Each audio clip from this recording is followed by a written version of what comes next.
L'apprentissage en situation réelle est quelque chose d'important dans l'établissement. J'ai tellement vu de lieux de formation où par exemple on va construire un mur en parpaing, un mur qui ne sert à rien, et puis qu'on va casser, qu'on va détruire la semaine suivante. Je trouve que c'est complètement ridicule et ça n'apporte pas la motivation aux jeunes en formation. Il ne faut pas oublier que ces jeunes qui viennent se former dans le professionnel, ils sont appelés demain, sur un délai très court pour un certain nombre d'entre eux, à se retrouver en situation réelle de travail. Donc j'ai toujours demandé à mon équipe d'enseignants de faire qu'on va travailler en situation réelle. Lorsqu'on fait de l'électricité, on va aller installer l'électricité, par exemple, d'une maison d'un particulier pour brancher ses prises, sa lumière, dans les règles de l'art et en toute sécurité.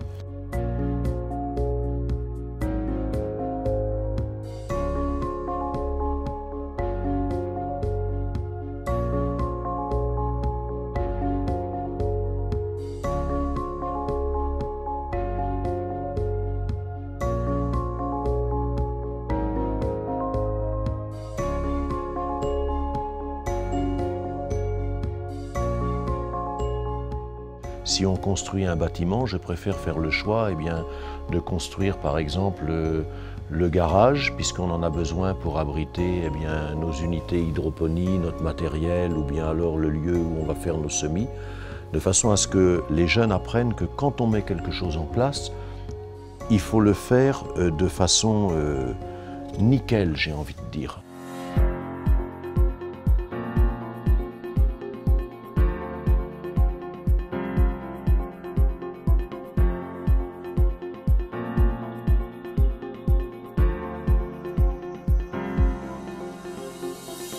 Ce qui me plaît souvent au CED, c'est le travail sur le terrain, tous les mardis et jeudis.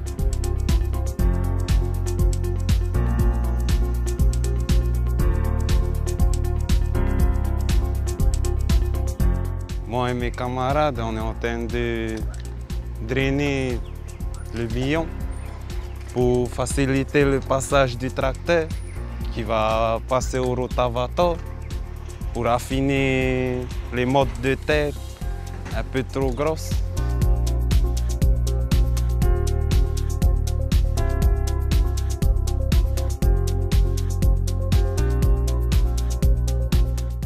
Ce qui me plaît plus ici au CED, c'est le fait que ici on apprend beaucoup de choses.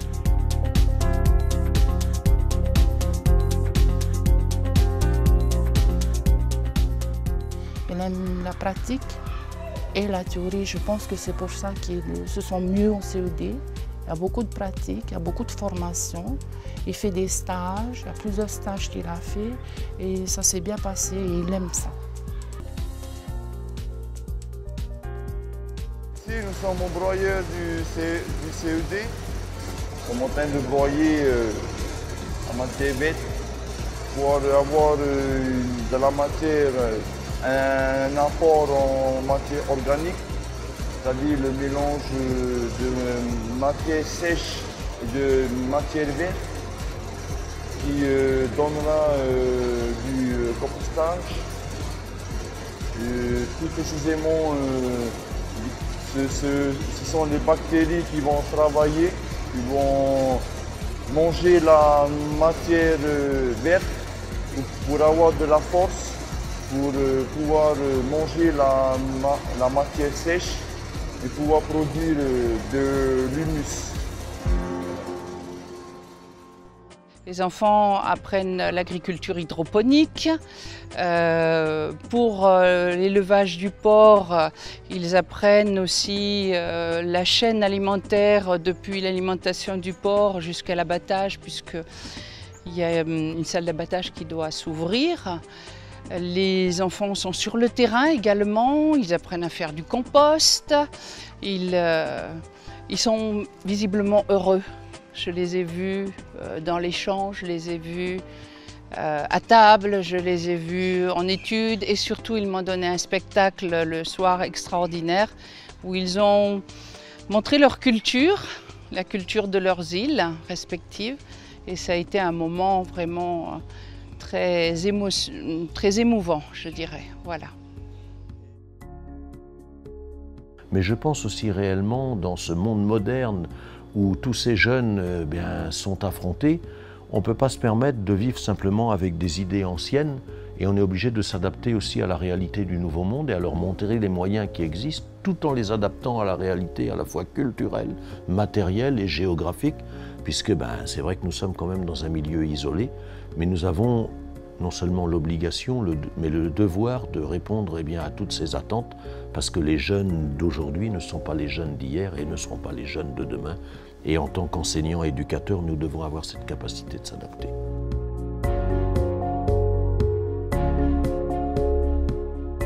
Pour leur vie future, vie professionnelle, alors on le sait tous, une fois qu'on travaille, on est amené à communiquer, on est amené à échanger avec beaucoup de personnes. Et donc il faut vraiment développer cette confiance chez nos jeunes. Autrement, ils vont rester des agriculteurs reclus dans leur plantation. Et je pense que ce n'est pas l'objectif. Même les agriculteurs sont amenés à rencontrer des gens, à aller rencontrer le ministre, à rencontrer les services de l'agriculture. Donc je pense que c'est important qu'ils sachent communiquer et puis surtout qu'ils aient confiance en eux.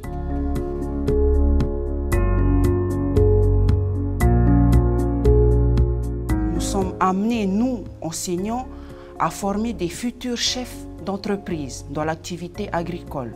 Donc il est important d'enseigner la comptabilité parce que ça les prépare à entrer dans la vie active plus tard, surtout après le bac. Après, on peut avoir certains élèves qui continuent en BTS, mais on se focalise aussi sur les jeunes qui vont arrêter l'école et ouvrir peut-être une exploitation en fruits, par exemple. La comptabilité, ça va beaucoup leur servir, surtout à codifier et à avoir une trace de toutes les opérations qu'ils vont effectuer lors de leur activité. L'exploitation est constituée de plusieurs ateliers. D'abord, il y a l'atelier de production porc, c'est la dernière réalisation du CED. C'est un travail qui m'a coûté beaucoup d'énergie, mais qui est nécessaire et indispensable à la conduite de toute la chaîne de production. Notre situation d'isolement fait qu'aujourd'hui, on a nécessité d'apprendre à nos jeunes comment ça se passe de la graine jusqu'à la récolte. Et dans l'élevage, c'est pareil, comment ça se passe de la naissance d'un porc jusqu'au moment où il va se retrouver sur l'étalage. Comment pouvons-nous développer l'agriculture si nous n'avons pas les autorisations et si nous n'avons pas les outils pour pouvoir transformer, conditionner, commercialiser. 8 ans de dossiers qui font que depuis le 1er février 2017, le CED est aujourd'hui habilité à construire, à mettre en place une tuerie avec une salle d'abattage et de découpe qui va permettre, sur le plan pédagogique, de former nos jeunes marquisiens à l'abattage et à la découpe de la viande dans les règles de l'art. Donc cet outil est fait pour le porc et la volaille, mais va permettre, j'espère, de pouvoir stimuler le respect des règles d'hygiène et nous autoriser à commercialiser un jour, ne serait-ce que pour pouvoir consommer nos propres produits à la cuisine centrale, puisque nous travaillons avec la cuisine centrale. La production du manioc est utilisée en session interne. Nous fabriquons nous-mêmes notre aliment pour les porcs, à base des tubercules et des feuilles de manioc. On y ajoute de la banane et du tourteau de copra.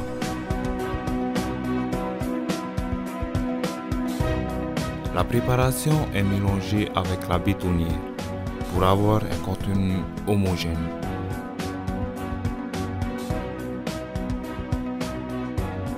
Ce travail nous permet de ne plus être dépendants de l'extérieur.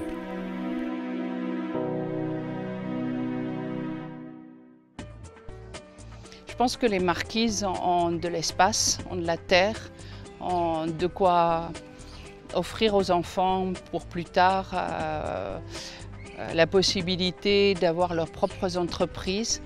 C'est un pays où l'agriculture peut très bien se développer, ainsi que l'exploitation du bois. Puisque après le bac pro, aujourd'hui, les élèves peuvent très bien faire un BTS au lycée d'Opunohu et ensuite poursuivre, pourquoi pas, en école d'ingénieur. Tout est ouvert pour eux aujourd'hui. Et le CED peut être une bonne filière parce que là, ils auront la formation de la base jusqu'à là où ils voudront aller, en fait. Voilà.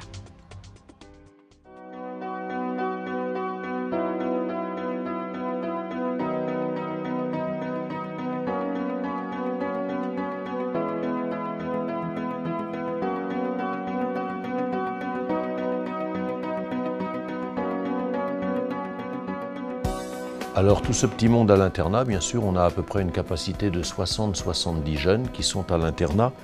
Je dis souvent, l'internat est un outil structurant. Pourquoi? Parce que nous avons les jeunes 24 heures sur 24. Nous les avons deuxièmement pour une longue durée. Jusqu'à présent, un jeune qui rentrait ici au CED, eh bien, il pouvait faire un parcours de 3 ans d'abord en CAP et prolonger maintenant sur le bac et faire un parcours de 6 ans.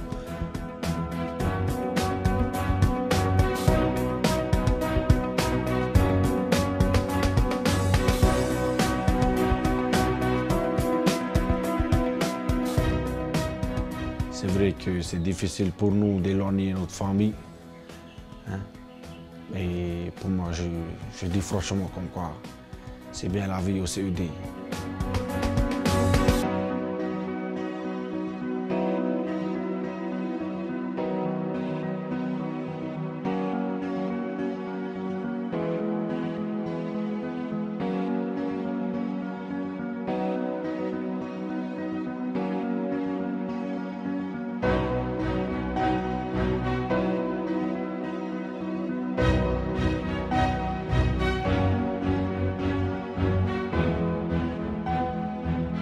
Un jeune, dans la formation, s'il n'est pas motivé, eh bien, on perdra notre temps. Et toutes les propositions qui sont faites au-delà du temps scolaire sur l'internat, nous avons mis en place le permis de conduire, nous avons mis en place le permis côtier, nous allons bientôt mettre en place le permis hauturier, nous avons mis en place le BAFA pour avoir un diplôme pour être animateur de centre de vacances. J'ai essayé d'offrir toutes ces possibilités de manière à ce que le jeune qui sort, au-delà de ses diplômes scolaires, il aura aussi des cartouches, j'ai envie de dire, la caisse à outils qui va lui permettre peut-être d'ouvrir une porte avec le BAFA, peut-être surveillant dans un collège, avec le permis de conduire, peut-être pour être chauffeur dans telle ou telle entreprise. De toutes les manières, s'il veut être embauché comme agriculteur, il faut le permis aujourd'hui. Et au-delà du bac, j'ai remarqué que nos jeunes qui ont été embauchés, ils l'ont été parce qu'ils avaient le permis de conduire.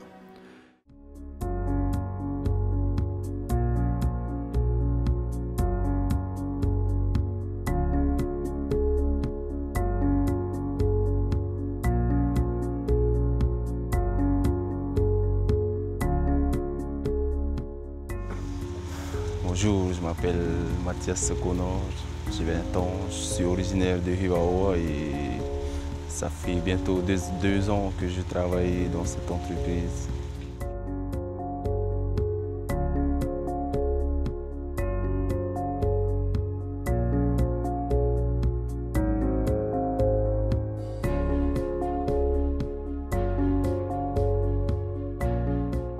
Quand ils reviennent à la maison, voilà. Il me dit, ah maman, c'est comme ça qu'il faut faire. Faut pas planter n'importe comment, là. Non, il m'apprend à faire. C'est pour ça, moi je dis, c'est une bonne chose, c'est un bon départ pour eux.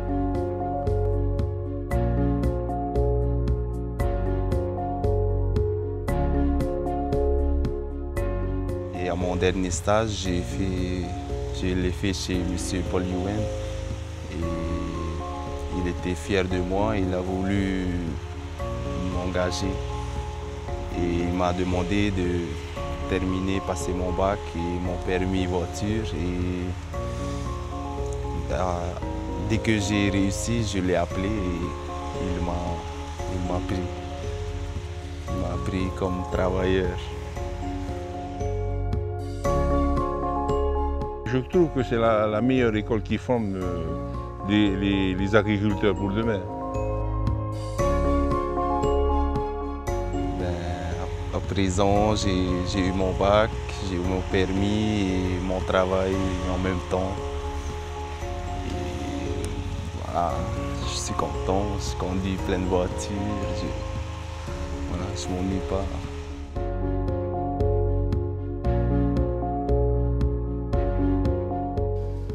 Me ta io koe tēnei kua no māua, motua kui, tēnei tamata māua. Ata mea tēnei e hua e pau ai tai hana hāmani, e he atu ia i o titei wahi hana ke atu. I hao i o te wahi tai ai he Stasio Erik Kopenrat.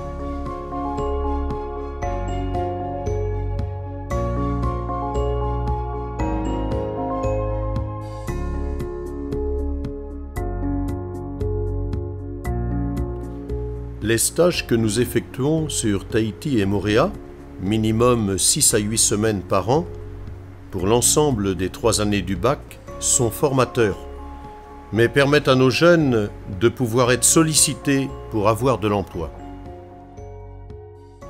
C'est bien parce que quand tu démarres en agriculture, il faut une trésorerie, il faut de l'argent. Et un jeune qui sort de formation, il n'en a pas. Donc j'ai encouragé pour l'instant ces jeunes à répondre à ces demandes. C'est formidable, tu sors avec un bac, tu as de l'emploi à la sortie, ça a été le cas ces 3 dernières années pour plusieurs de nos jeunes, et je sais qu'à la rentrée prochaine, c'est-à-dire en juillet-août, rentrée scolaire, il y a encore 2 jeunes qui auront une proposition.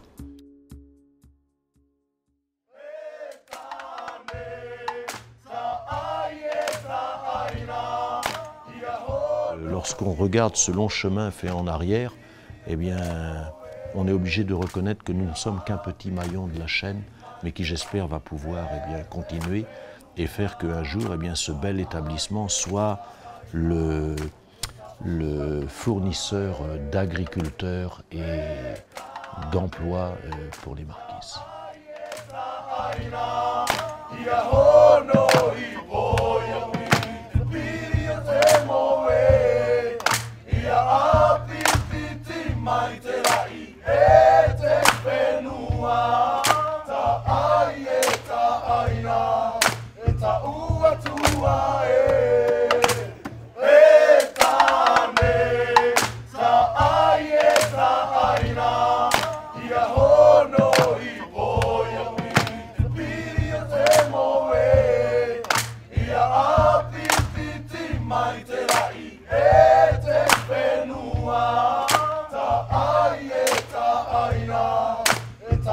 Ua tua